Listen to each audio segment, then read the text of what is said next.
All right, now Paul, use the brake.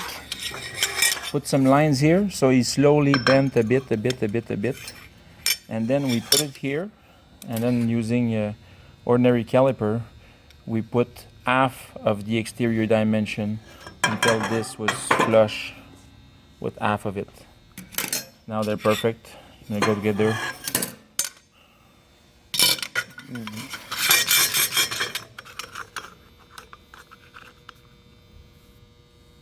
Perfect. Now we need two washers on this guy, two washers on this guy.